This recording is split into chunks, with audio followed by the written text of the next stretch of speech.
guys, good morning. It's me again, Charisse from the Merrill Project. I am talking to you today about building your own 72-hour kit. So first of all, after this video, I'm going to post in the comments a link where you can go and get a free 72-hour kit download where we talk about it a little bit more in depth and you can have a checklist. But I want to cover the 3 steps for building your 72-hour kit. The first step is the longest and it's kind of overwhelming, so don't leave at the first step. There's 2 more and they're really quick and easy. So to start off, you want to gather the basics for your 72-hour kit. And there's 5 different basics that you want to gather. The first one is you want food. Obviously for your 72-hour kit, those are made to last 3 days. So you want a 3-day supply of food. Kind of depends on your choice what type of food you want, but you typically want about 2,000 calories a day per person. So that's enough food for about 6,000 calories per person a day in a pack. And then the second thing you want for your basics is you want water, so that you need water to survive. And we like to say about 1 gallon a person a day, but honestly I would recommend more than 2 gallons a day. But here's the trick with water. It weighs a lot. So I recommend storing a little bit of water in your pack, but then also having some water bottles, filter, water purification tablets. Another way where you can gather water and then purify it so you have enough water to drink for cleaning, eating, washing, and hygiene. And then another tip on water is I have a lot of family in Arizona and I'm from Arizona. You will probably, so if you're in a dry state, you'll probably want to actually have more water with you in your pack, because it's a little bit harder to find water sources versus here in Nebraska. It'll rain every couple of days, or we always have dew in the morning where we could collect water from that. And if you're in Arizona or really dry, I know it's 120 yesterday, make sure you maybe plan for 2 to 3 gallons of water per person, because you're going to be running through that water a lot quicker.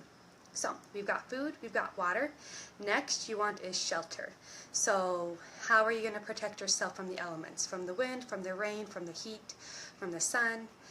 The cheapest way to go is a tarp, and there's a lot of YouTube videos about how you can set up a tarp, an A-frame, or use it for shelter. A little bit more expensive way is a tent.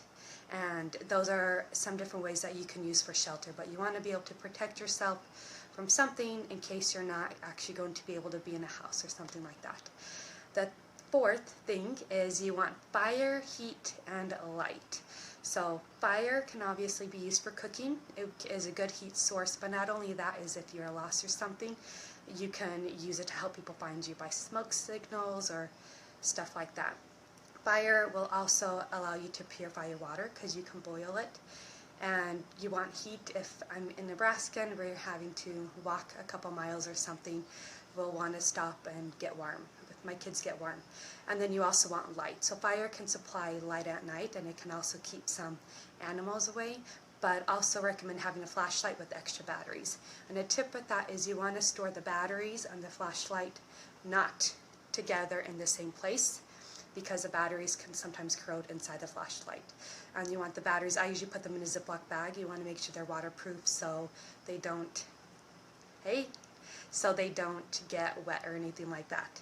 And then the 5th item is your personal items. So obviously you want hygiene items, stuff to keep clean, make you feel good, because when you're feeling good, you act a lot better and you're able to handle stressful situations. You also want to have emergency information.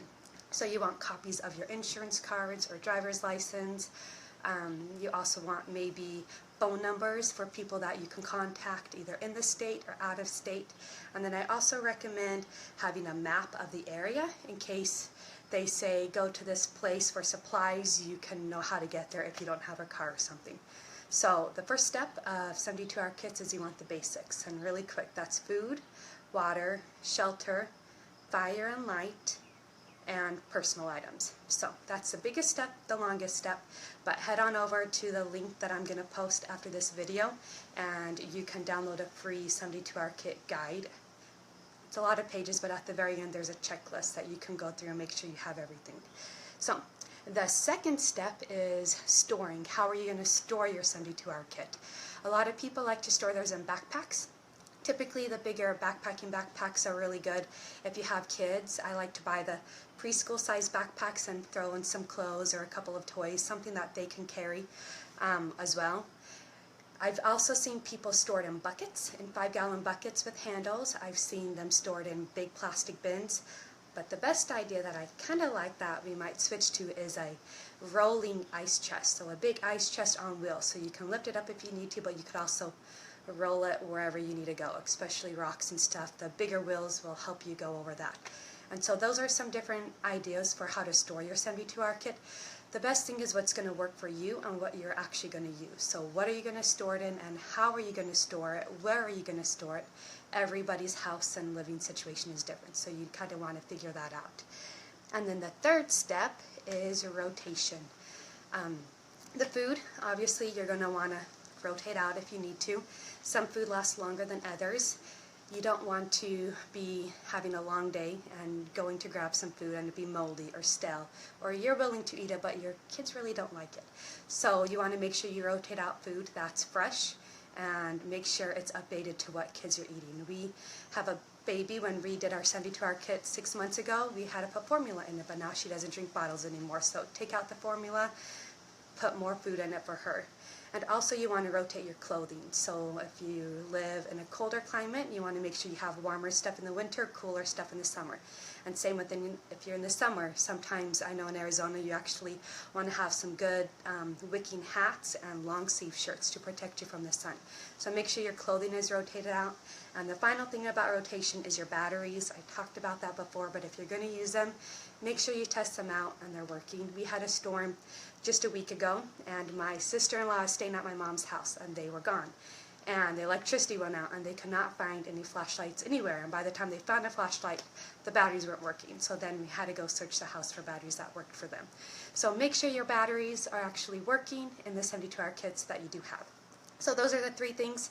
Gather the basics, pretty much everything you need. Figure out how to store it, and then make sure you rotate it. I usually only rotate it twice a year. Sometimes it's once a year if it's really busy, but at least once a year you really need to go through and make sure everything that's yucky is out and the new stuff is in. So if you have any questions, let me know. Be sure to like this video or comment on it if you have any questions, and in the comment section I will post that link to that free download for you if you want it. So have a great day. I'll talk to you later. Thanks for watching.